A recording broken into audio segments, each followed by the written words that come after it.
what we did over the next 3 years is focus really, really hard on building up the right portfolio of properties that was going to, one, cash flow enough for us to cover our primary expenses. You're listening to The Life and Money Show, a podcast that brings you the stories and strategies of people who are living a meaningful and intentional life by design, building true wealth for their families, and impacting the world around them. And now here are your hosts, Annie Dickerson and Julie Lamb. Hey everyone, Annie Dickerson here together with Julie Lamb. Julie, how are you today? I'm doing excellent. How about you? How's the weather out there? Well, you know, summer in the Bay Area, you never quite know if it's going to be cold or hot here. So I see I'm wearing a sweater and you're like in a tank top. Yes. So it must be a lot warmer where you are. Oh, yeah. I think we're probably approaching 90 right now. And tomorrow it's supposed to hit 108. So yeah, looking forward to the warm weather. You know, I love the warm weather. You're heading out of Portland soon, right? Heading out of Portland. Yep. We'll be leaving here on Sunday, heading up the coast to Kent, Washington, and then up to Seattle. So yeah, it's supposed to be on Sunday, 111 here in Portland as we make our way out of here. So yeah, it's going to be a hot car ride, but that Tesla will keep you cool. And there you go. Yep. They've got air conditioning under your butt, so it keeps you nice and cool. No, I'm just kidding. I need one of those. Oh, man. Well, let's take a moment to talk a little bit about our conversation today. It's with Daniel Johnson. He's a real estate investor. He's also a business owner, and he's founder of Refocus Financial Planning, where he does, I believe he calls it fixed fee financial planning, where he does like a one-time financial plan. And what I love about his experience and his story is that he doesn't just focus on one area of financial planning where he's like, oh, I only do stocks, or I do mutual funds, or I sell annuities. He sort of has this broad focus, not only of traditional investments, but also of alternative investments, like investing in businesses, which is a big part of what we talk about in this conversation. I didn't know anything about buying a business, or very little, and we got to dig deep about his latest business purchase, which was a car wash. Yeah. So fun. Now you and I are going to go look at car washes in Oakland, right? There we go. That's right. Car washes and laundromats. That's where we're going. That's what we took away from the show. There you go. Yeah. Right. No, it was so cool to tap him and really dig in, because we haven't had anybody on the show where we've been able to talk about this. And it's something that I think is a viable option for somebody who is looking to step away from the W-2 world, but doesn't know where to start. If they're thinking about starting their own business, acquiring an existing business is a great way to go. I think particularly, as he had mentioned, if you have some kind of knowledge or expertise already in the industry, it could be a good way for you to go. But we deep dived and talked all about like how much you can expect to pay for a business, what average expenses could look like, what are some red flags as you're evaluating where to even find these businesses. And it was a great conversation. And earlier on in the show, we got to talk a little bit about his start in the real estate world. And it's fun to hear about everybody's start and how they got, especially when you start off like we did as house hackers. It's always such a great introduction into the world of real estate investing to show how somebody else can essentially help you pay down your own debts that you're responsible for, which is an awesome thing. But one thing that he did say that I thought was so cool was that there was a moment in their journey where him and his wife basically owned this idea of being a real estate investor and said that this is who we are now, and this is what we do, and this is how we're going to make a living. And I think for a lot of people, if they have this divide between who they think they are and do they belong in the world of real estate investing, and is it for them? And I think once you really own that as a part of like who you are, you can really step into it and find a lot of success. So I thought that was interesting that he had brought that up. Indeed. And you'll hear in Daniel's story the sort of gateway. It's almost like house hacking was a gateway for him into rental properties. And then that was a gateway into investing in alternative investments and getting into financial planning. And so for all of our listeners out there, wherever you are on your investing journey, investing in real estate syndications to create that passive income can be, for many people, a gateway into the world of alternative investments, because it's a great way to dive in and sort of learn all about it. And so if you're new to that world, a great place to start is to grab a copy of our book. It's called Investing for Good, and we have a free hardcover copy for all of you. Just go to goodegginvestments.com/book. Now, with that, let's dive into our conversation with Daniel Johnson.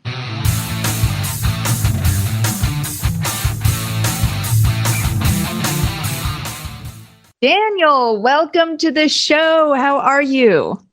Great. Thanks so much for having me on, Annie and Julie. Glad to be here. Now, Daniel, I know that as a real estate investor yourself and founder of Refocus Financial Planning, you are passionate about helping people grow their wealth through alternative assets like small businesses, real estate, and cryptocurrency.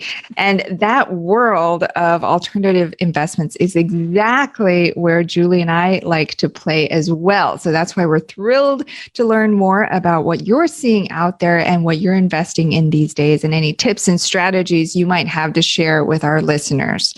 But first, to start, tell our listeners how you got into this world of alternative investments and financial planning in the first place.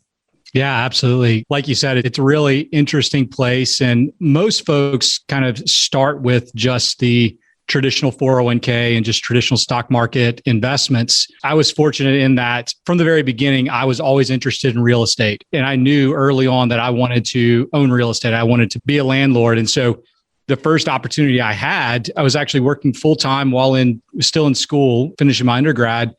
And this happened to line up with the time, 2007, 2008, when anyone that's breathing could get a mortgage, right? I mean, some of us remember those days. There was very easy lending requirements. So I actually got a mortgage, bought a house in 2007, and did a house hack kind of before really the whole terminology was there. But I had two of my college roommates move in with me and pay me rent. And so that was a really interesting entry point into real estate, not only because I learned some landlording skills working with my friends that are tenants, but also what happened after that with the housing crash and subsequent events. But that's how I really kind of got into it and was bitten by the bug and have continued to invest in that way since then. So, okay, I want to go back to something you said, which is I knew early on I wanted to be a landlord. Okay, that's something like almost nobody says, right? Most people are like, I don't want to be a landlord. I want to own real estate, but I don't want to deal with any of that hassle.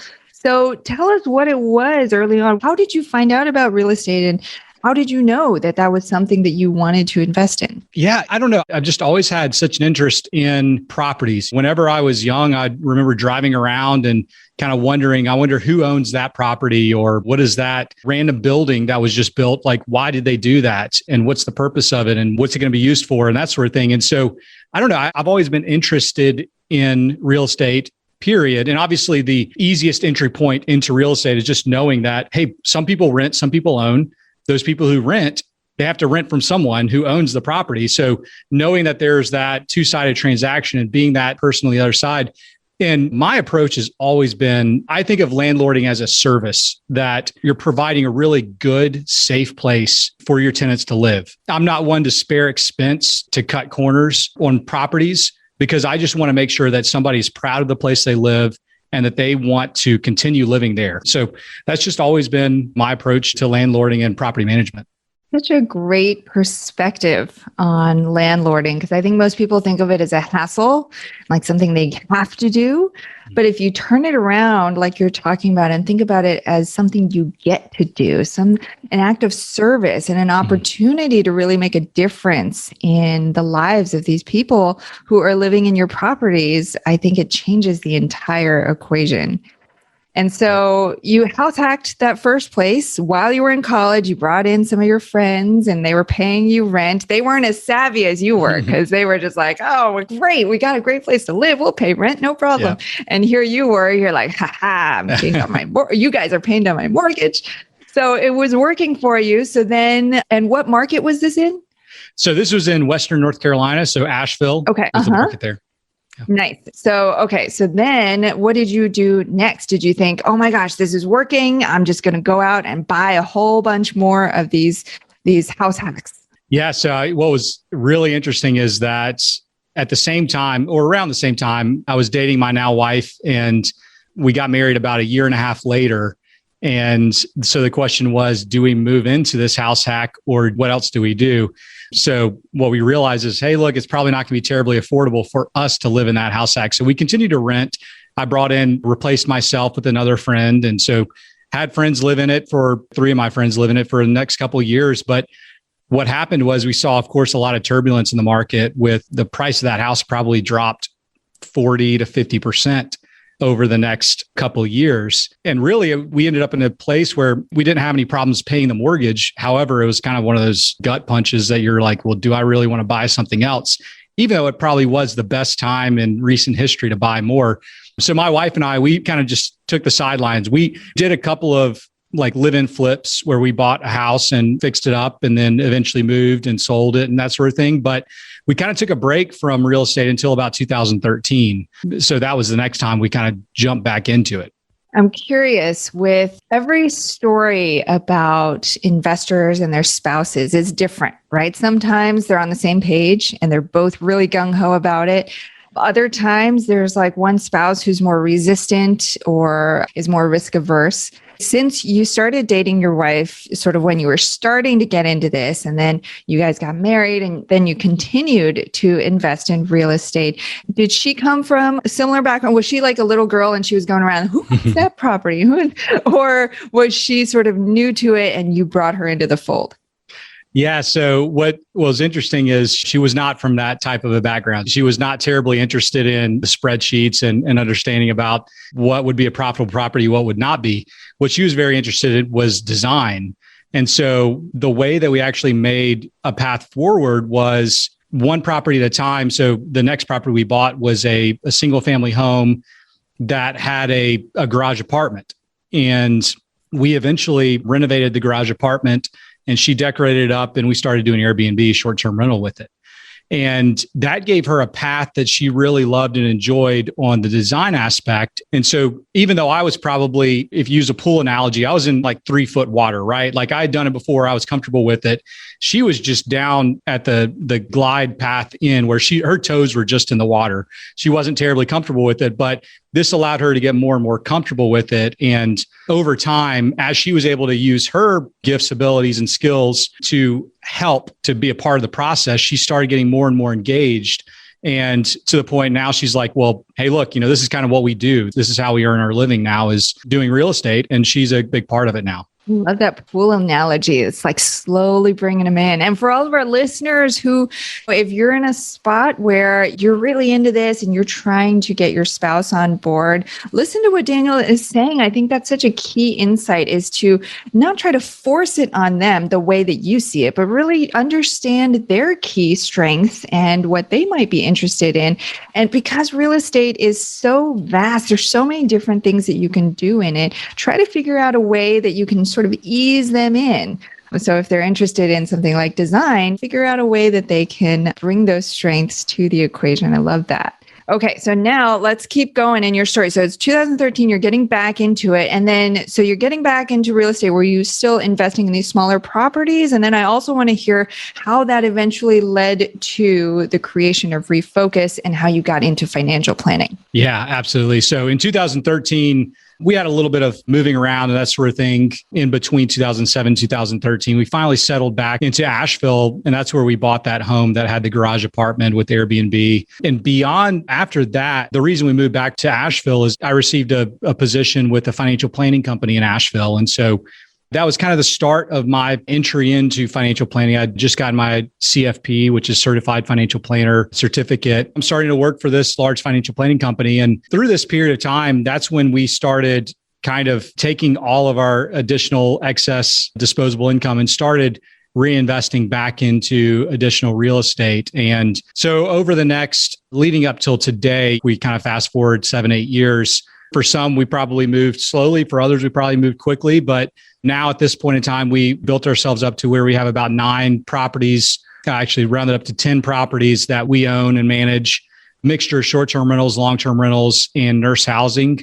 And so actually throw on top of that, we just closed on a car wash not too long ago, which is kind of a very different, it's a real estate-esque play, but it's got a business overlay to it. So that was kind of our path forward, that we just started continuing to move forward and reinvest. And we eventually got to the point where we felt comfortable with me taking a step away from this established financial planning company that I was an employee of and saying, hey, look, let's do something different. Let's focus more on real estate, but also have on the side the ability to help real estate investors and just folks who need financial planning assistance to establish this new type of a financial planning firm that it's flat fee and it's not based on investments under management or anything like that. You mentioned that you felt comfortable to take a step away from your job. What does that mean to you to feel comfortable? I often have this conversation with a lot of my coaching clients as to when is the right time for me to leave and make this real estate thing my full-time side hustle. And it's different for everybody. And I tell my story about when that point was of feeling comfortable for me. What did that look like for you? Had you replaced 50% of your income, 100%, nothing? Did you have passive income set up already? What did that world, give us a picture of what that world looked like? Because I think that there's a lot of people listening that they might not understand, well, when is the right time? And I think oftentimes people over prepare and they think they need to have 100% of their income replaced before they kind of take the leap and dabble in the waters. How much money should they have saved? Give us an idea of what that looked like for you. Yeah, absolutely. I mean, it's a tough place to take that step out because my wife stays home with our 3 children and it wasn't like we had 2 incomes that we could rely on one. So like you said, every situation is different. But for ours, I actually was kind of gearing up and wanting to take the leap it would have been in about 2018.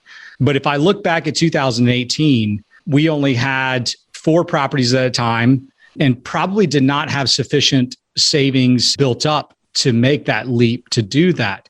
And then what we did over the next 3 years is focus really, really hard on building up the right portfolio of properties that was going to, one, cash flow enough for us to cover our primary expenses, but then also build up enough savings that we had that cushion that as we went out on our own, that we would know that if something happened, like a pandemic or something like that, we would have some savings to fall back on without me having to go back and run back and find another job as a financial planner, W-2 job. And so that was the decision there. So I would say that we probably had on however you'd want to kind of categorize it, passive/active. Short-term rental is more active, obviously, but we probably had about 75% our ongoing regular expenses covered and from active and passive income. And what I figured is, hey, look, we have additional real estate that we're going to be able to focus on because I'll have 40 hours a week of time back. And then we'll also have the ability for me to kind of have a side hustle of working with folks on financial planning on an as needed basis. So kind of flipping the switch and saying, hey, look, I'm going to have my real estate as my side hustle and financial planning as my main, to saying, hey, look, I can do financial planning on the side and I can help people and be a really great service to them, but then I can be more active with my real estate. Mm-hmm.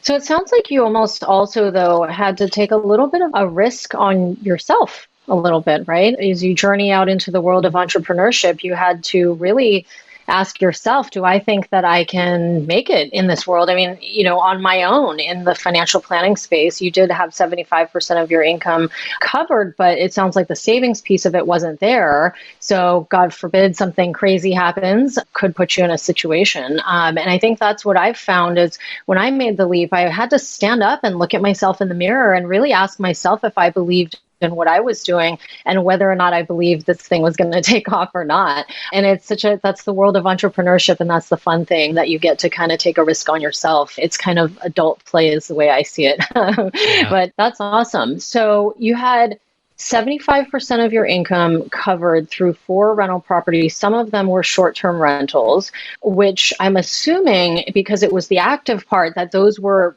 bringing in more money than the passive or just like the regular rentals. Is that right? Yes. As of the time that jumped off, I had about 9 rental properties. Okay. That was the 4 was about 3 years ago. The next 3 years, we built up an extra number of units and some of them are short-term rentals. And so obviously the interesting thing about that is we were paying cleaners and that sort of thing to turn over units, but we knew that we could immediately pick up $700 to $1,000 a month just by cleaning the units ourselves, where we didn't have the time to do that. So we just kind of took a really hard look at our numbers and just figured out would we be able to at least tread water? And for somebody who likes to grow, it's hard to think in the mindset of, I'm going to have to tread water for a little bit before I can kind of start growing again. But that was the mindset that I had to enter with and say, worst case scenario, we can tread water with the income that we have coming in from our properties. Did you or your wife give yourself a time frame? Like, hey, if this doesn't work out in 6 months or like a year, like, sorry, Daniel, you got to go back to work. What did that look like? Yeah. So we kind of did or do have a time frame that says, hey, look, if this is not continue to work well for us, whether it be just how it works financially or emotionally, and whether working from home most of the time is good for me or whatever the case is, or for us, and said, hey, look, we're not, one of the most interesting things I've ever heard anyone say is that as an entrepreneur, somebody starting a business, the worst case scenario is that you have to go and take a job with the W-2 and you have to go and earn income just like everyone or most everyone else does. And so like, that's the worst case scenario, is that I have to go and find another financial planning company to go and work for, and they're going to pay me to do that. And that's pretty good worst case scenario. We'll get back to our conversation with Daniel in just a minute.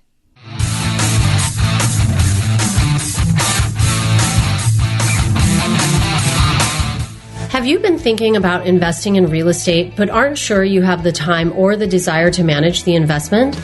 Perhaps you're afraid, like we were, that you'll make the mistake of choosing the wrong market or the wrong team and lose your entire investment. Well, that's exactly why we created the Goodegg Investor Club. We do the work of identifying solid real estate investment opportunities in the best markets around the country, and then partner with you to acquire these investments, and then we'll all share in the returns. We'll identify the growing markets, strong, experienced teams, and the solid deals. We do all the heavy lifting of managing the tenants and the renovations, and as a passive partner, you get to enjoy all the benefits of investing in real estate: monthly cash flow, long-term appreciation, and the ongoing tax benefits. When we first discovered passive investing through real estate syndications, we realized it fit perfectly into our busy lives. We could put our money to work for our families, work less, and get more time back in our days so that we could focus on what matters most and discover our true passion and purpose in life. We've now helped hundreds of people invest passively in real estate syndications and are seeing the positive impact it's had on their lives. We invite you to partner with us by joining the Goodegg Investor Club today so you can start putting your money to work for you and get more time back in your day, because we know that when people have more time in their days, they can do the true work they were intended to do, and the world will be a better place. To sign up for the Goodegg Investor Club, go to goodegginvestments.com/invest and we'll take it from there. That's goodegginvestments.com/invest.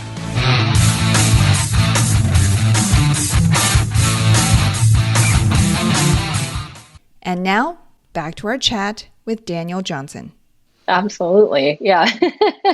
Sometimes it's like the world we live in, our worst case scenario is getting a job. It's like, right. God forbid. But I totally looked at it the same way. It was like, if worst comes to worst, husband can go back, I can go back, and we'll survive and thrive still as we had before and probably get back to where we were. But I love that. I want to transition a little bit because this is an aspect of investing that we haven't had a chance to really talk about on the show. And it is around buying businesses. And I think it's such a great way to create another passive income stream if you can find an opportunity where it's like an absentee owner type of situation.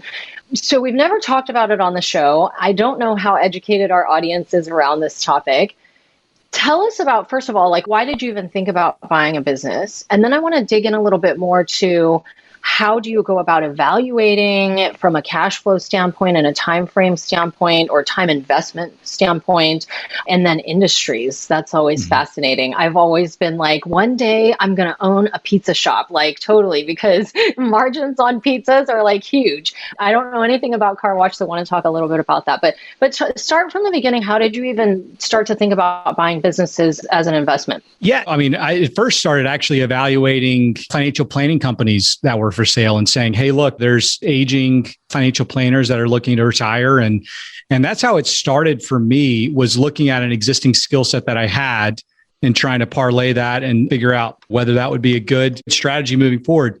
And it is, I mean, I would say a lot of folks, it's a good path to take, especially if you have an area of expertise around a particular business that's for sale. And on a broader scale, it's kind of called entrepreneurship through acquisition.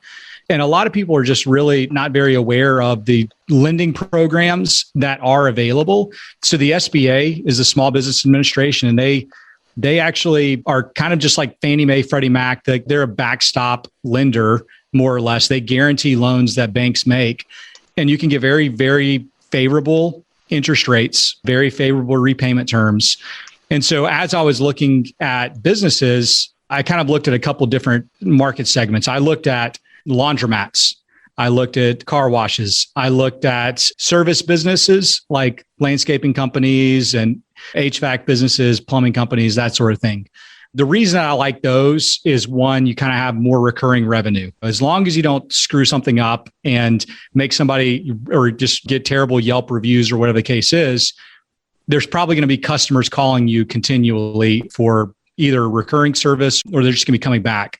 And so I really like the laundromat piece of it. That was kind of a really interesting one because, and really what it came back to me, it was the real estate combined with the business itself. And that's why I landed on a car wash, is that I own the land itself, which in the long run will be valuable.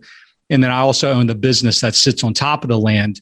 And that is also quite profitable. But kind of a rule of thumb is, for when you're valuing businesses, small businesses typically will sell for between 2.5 to 5 times what you would call EBITDA, which is earnings before interest, taxes, amortization, and depreciation, or seller discretionary earnings. If it's a small enough business, just whatever the seller is kind of taking out of the business. And so whenever you think about that, if a business is making $100,000 a year to the seller, and you can buy that for $300,000 or $350,000, and the SBA is actually going to give you a loan that's amortized over 10 years. You might have a $30,000 annual note, but you're going to make $100,000 a year. That's $70,000 of the delta between that. Of course, you're going to have to be active and involved in running the business. But a lot of people, whenever you look at it in comparison to real estate, the values are so much better. Of course, there's just like this additional component and layer of running the business itself. Right. Yeah, that was going to be my next question. Is the car wash running it absentee, or do you have somebody on site, or what does the time component look like? Because I think a lot of the folks who listen to the show are people who are probably pretty busy and don't have the time. Is this an asset that they should look into, or an investment opportunity they should look into, or what are your thoughts on that for people who are pretty busy? Yeah, I would say in general, at least with car washes, you probably need to be fairly active in the business, just because quality can go down. And over time, you'll see your customer base decline. They'll find another place to meet that demand. However, I'm personally what I would call semi-absentee. It's not located in the same area that I live. However, it's a 2-hour drive. I can be boots on the ground within 2 hours. There's an on-site manager that's been working there for over 4 years now and has kind of runs most everything, 95% of everything he attends to. He goes to the site every day. And there's a couple of different places in the car wash sphere. You have like the full service, which are those you drive up and they're going to spray your car down and you go through this big tunnel and you can get your car cleaned out completely. And then you've got everything to like the self-service bays that we all know that you do everything yourself and there's nobody there. This is actually somewhat in the middle of that. It's what we call in-bay automatics. You drive up, you pay, you drive into this little bay and you park, and there's an automatic car wash that washes it. So this is an in-bay automatic, which still doesn't require people to be there, but it does need a little bit more boots on the ground work to make sure the site's clean and that all the equipment's working. So when you say that you need to be active, so boots on the ground, make sure everything's working. Is that not something that somebody else could do? Or what is it exactly that you would need to do as the owner to really make sure that things are running well? Is it being a friendly face, making sure that things are getting done in addition to making sure that things aren't breaking down? Or what is it exactly when you do go on site? What is it exactly that you're doing? Yeah, so it is, one, you're exactly right, making sure that all the customers' needs are being met. If the machinery doesn't work for some reason, you need to be back in touch with them so you can give them a credit to come back and wash their car. So, and this is where the different models make a big difference, where if you have an on-site manager and there's 4 or 5 employees, naturally you're going to need to be more involved in the business. Where I'm able to outsource most of everything to a manager that's on site. He goes by the car wash every morning, blows off all the leaves, make sure it's all clean and nice, and he checks to make sure all the machinery is working, and then he leaves. So he's probably there for 45 minutes to an hour every morning, just making sure everything's good and ready to go for the day. And so kind of this idea that, yes, somebody could do this themselves. They could be actively involved. The car wash is on their way to their full-time job. They can leave 30 minutes early, stop by, make sure everything's working, clean everything up, and then not have to worry about it for the rest of the day, most likely. And so you don't have to pay and outsource that if you're local and that sort of thing. But that's where you do have to be active. It's not like you can just, like a rental property where you check in with your tenant every 3 months to make sure everything's still good. You got to be on top of things. Mm-hmm. How much do you need to know about, for somebody who's like, okay, I've never run a car wash before. I've been through a car wash. I can imagine what you're talking about with the automatic in-bay thing, but don't know anything about that. Don't know anything about running payroll. Have only been an employee before. Like, how much of that did you sort of research and learn on your own before buying a business? And how much of that does the former owner sort of teach you or hand off to you? That's a really good question. I would say to anybody that's looking to buy any kind of a business, you got to do a deep dive. It doesn't matter what it is. You got to do a deep dive and make sure you understand all the risks associated with the business, understand why the seller's selling, understand what's happening in the particular industry that you're going to buy a business in. Some people are fortunate. They're buying a business in an industry they already work in or know. But if you're going completely outside, understand what are the new technological changes that are happening in that world. Most times the sellers are going to have a transition period. They're going to say, look, we're here and available and we'll do trainings with you and that sort of thing. I just did a deep dive on understanding how the car wash business works. And the good thing is a lot of times there's vendors that you're going to work with regardless of the business that they might be a supplier. In my case, there's a chemical and equipment supplier that I work very closely with. It's in their best interest to have partners that are running really good car washes because one, they're going to sell more chemicals. And two, they're going to have service contracts on the equipment and it's not going to go, it's just going to help them have a more profitable business as well. So you're just going to need to look and find who those partnerships are and how they play into it and whether they're going to be good partners going forward. And can you lean on them for advice, information, expertise? What do expenses generally look at when you're looking at historical financial numbers in your due diligence process? Generally speaking, I know it's probably going to vary from industry to industry or not. I don't know. But what do expenses typically look like? Like when we look at multifamily deals, it's generally 45 to 50% of the overall income goes to expenses. That's just a number for us to look at. Now, if someone was out there looking at a business, what should they expect? And it's interesting because you kind of gave us some of the other numbers in terms of the debt payments. So fill in that last piece. So someone who's listening to, like, if you bought it $100,000 and the numbers and paid $300,000, $100,000 income, what do the expenses typically look like? Yeah, so it's definitely going to be business dependent. You certainly have businesses that are very low gross margins to where you might have $1 million of income of revenue, but I'm kind of thinking like maybe e-commerce businesses that have really high cost of goods sold. Basically, call it 70% of your revenue is going to go right out the door for your cost of goods sold.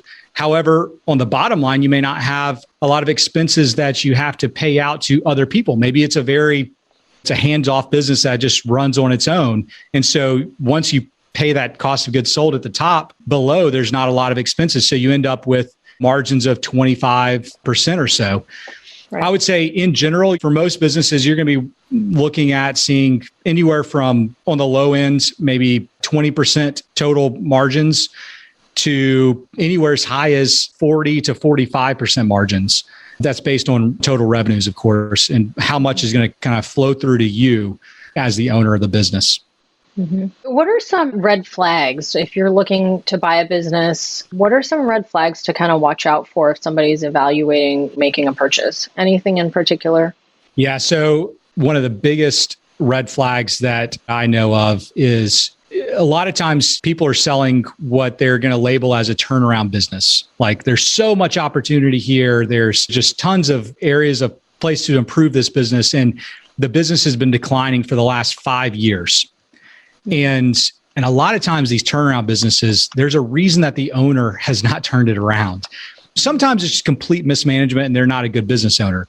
However, a lot of times a turnaround business for a reason, and it's whether it be just changes in the market, maybe other competition, and it's might be really, really hard to fix a business. So whenever you see revenues declining over a long period of time or profitability declining over a really long period of time, it's a big red flag. Now, if you see something that an owner has gotten really comfortable with their income, and they're not really growing the business anymore. They might be 60 years old and they're like, you know what? I'd rather just go hang out at my beach house. And there's a really good reason why revenues are either stagnant or possibly declining. That's not a red flag. That is somebody who's just not wanting to squeeze every last bit of juice out of the lemon. Right. And so they're just more passive in the way that they're running the business. And if you were to be active with it, you can increase revenues, increase profitability. So just because revenues are declining or profitability is declining is not necessarily right off a bad thing, but you definitely need to dive in deeper to make sure that there's not a big problem beneath the surface. Mm-hmm, mm-hmm. Such great advice. I think anyone who's listening who's not in the business of buying businesses, you wouldn't know, right? You would look at something like this and you would oftentimes take the broker's word for it and think that there's lots of opportunity. So that's helpful. How do you go about finding these businesses? Because I've heard, we were listening to Tony Robbins and we listened to Keith Cunningham talking about this, buying businesses. And he was saying, stay away from brokers. Never work with brokers. They're sharks. They're like the worst. So if somebody's out there looking to buy a business, what's the best way for them to go about doing that if it's not working through a broker? Yeah. I mean, so there's obviously the biggest marketplace, just like the MLS is a website called Biz Buy Sell. And that's where all the business brokers go and put their listings. It's kind of like that centralized database for that. Mm-hmm. Sometimes there are individual sellers who will list their business there as well. But one of the best ways, I mean, for people who are in real estate, they understand this. It's just outreach. Yep. Just like wholesalers will send letters and will send cold emails to people that own homes, you do the same thing with businesses. If you know some areas that you would like to work in, just do a Google search for all the laundromats in Cleveland, Ohio. And if that's what you want to do, then you go visit them and see who's running the laundromat that there and ask to talk to the owner. And actually, businesses are even easier to get to the owner than real estate, because real estate, you've got things hidden behind LLCs and you've got redirected mail. And so it's really hard to get to owners in real estate. It's actually fairly easy to get to an owner of businesses because you can either go to where the location is and just ask to talk to the owner, or you can write a letter or write emails or whatever the case is. So, yeah. Annie, you want to go buy a laundromat out in Oakland? Yeah. Let's go. I'm going to go right now. Laundromats are another one I always looked at. I was like, this has got to be great. The only thing with laundromats or anything like that scares me, similar to car washes, and would love to hear your opinion on this, is the machinery.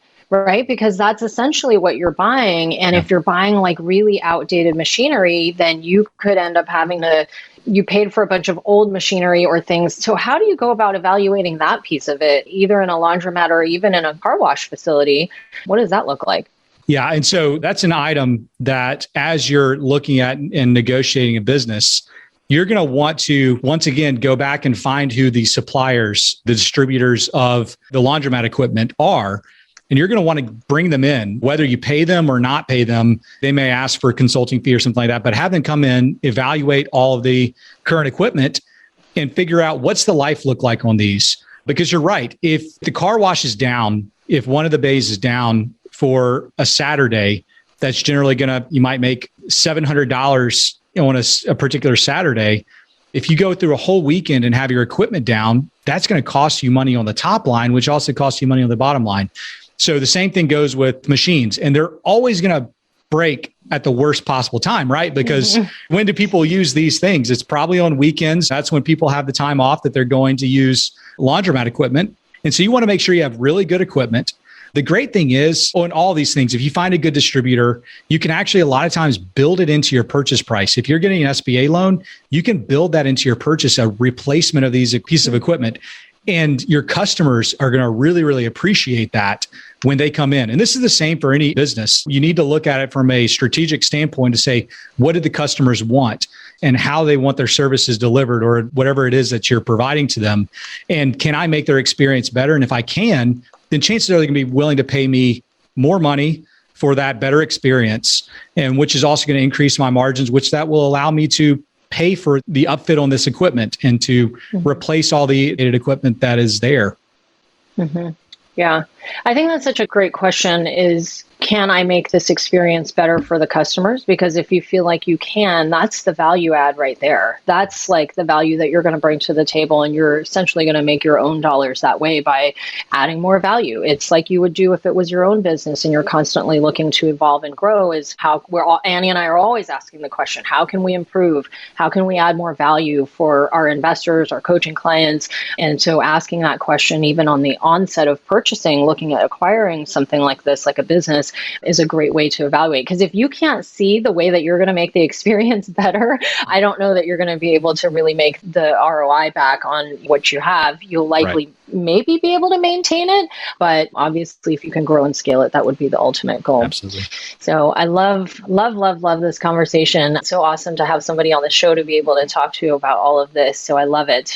But right now we're going to move into our Life and Money Show Spotlight round. We're going to ask you a couple of questions around life and money. So the first question is around your life and money. So what is one thing that you are doing right now to live a meaningful and intentional life by design? Yeah, I think there's a lot of things that you can control in life. There's a lot of things you can't control in life. And as I think about my family, one of the things that I can control, I can't control how my kids are going to turn out. I can have influence on their life. And so one thing I try to do every single day, if I'm home, if I'm in town, then I just try to be there with them in the evenings to be able to have that bedtime routine, tuck them in, let them know that I love them and that I'm here for them. And so that's just kind of a small intentional thing, but it's something that I try to do every single night that I can. Yeah, absolutely. I think it's something that we do these Sunday night meetings with my family, and my thing for the last couple of months has been to be more present in the home. And it means I'm thinking about implementing this, but getting like a little box where we walk in the house in the evenings and we put our phones in the box and nobody touches them, because that seems to be a big distraction for my husband and I between Slack messages and emails and all these kinds of things. And so it gets distracting. And so being intentional about being present or saying no, if there's one thing I'm going to do, it's going to be home at night to be with my kids and put them down. So 100% agree with that. Love it.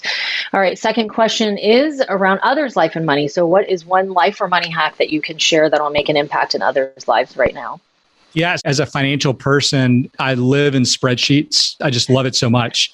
And so one thing that I've found, I'll kind of build off of two things because they're both spreadsheet related. But number one, what I've done since 2013 or so is done a monthly net worth tracking that just allows me to look back at where we've been and where we're going and where we are currently.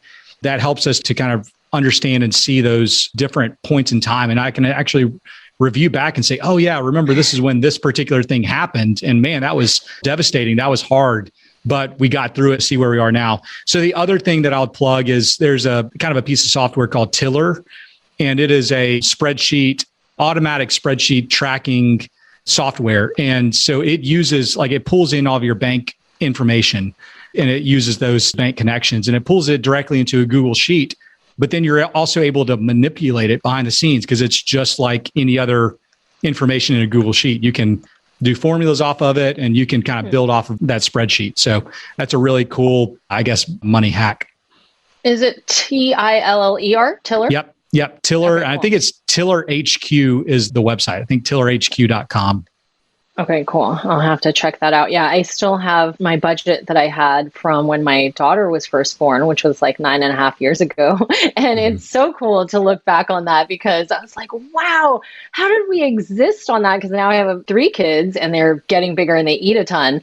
But I think like our grocery budget was like $500 a month. And now it's like 4 times that. It's just nuts. I'm like, oh my God, how did we survive on that? But it is so cool. It's fun to look back on that. All right. Last question is around life and money in the world. So what is one thing that you're doing right now to make the world a better place? Yeah. So I try to live very intentionally in everything that I do. And one of those things is just being there for other folks. And so, especially on the financial planning side, where I can help folks in general, and whether it be compensated or not compensated. So I just love being that person that anyone can feel comfortable just coming to and asking random questions. And some people would call it like pro bono or whatever, but just being that person that can help others figure out complex problems or easy problems. They just need that second set of eyes or just the listening ear to help them figure out a problem that they're going through in the financial side. So, just trying to kind of put my little mark on the world and help people along the way. Oh man, the world definitely needs more of those people you can just trust and go to no matter what. So I know our listeners are going to want to follow up with you, Daniel, and learn more about all that you're doing. So tell them, just give them real quick, a little insight into how you do financial planning, and then tell them where they can go to connect with you. Yeah, absolutely. So I think I said earlier, fee-only financial planning is really important to me. That really means that you're a fiduciary to your clients, that you're not selling any products, that you're just on the same side of the table as them. And so a little subset of fee-only financial planning is kind of fixed fee or one-time fees. And that's where you kind of engage on a one-time basis. That doesn't mean that you don't ever talk to the person, the financial planner again. It just means that you engage and get a financial plan, and then you follow up as needed along the way, kind of like an hourly basis, kind of what you'd expect from an attorney or a CPA, where you engage them for one particular reason. And then as you need additional help along the way, you're able to pay them on an hourly basis. So that's the way that I engage with my clients for the most part. Best place to find me is refocusfp.com. So that's just refocus. And then FP is financialplanning.com. Awesome. Well, we'll have that link for our listeners in the show notes. Daniel Johnson, real estate investor, business owner, and founder of Refocus Financial Planning. Daniel, thank you so much for being here and sharing your wisdom with us and our listeners today. Thank you, Annie and Julie. It's great to be here with you all. You've been listening to The Life and Money Show, the #1 podcast for people who, like you, are living a meaningful and intentional life by design, building true wealth, and making an impact in the world. For more resources, check out goodegginvestments.com and be sure to join the Life and Money Show community on Facebook. And if you got value out of the show, please subscribe and give us a 5-star review so we can continue to bring you amazing new conversations.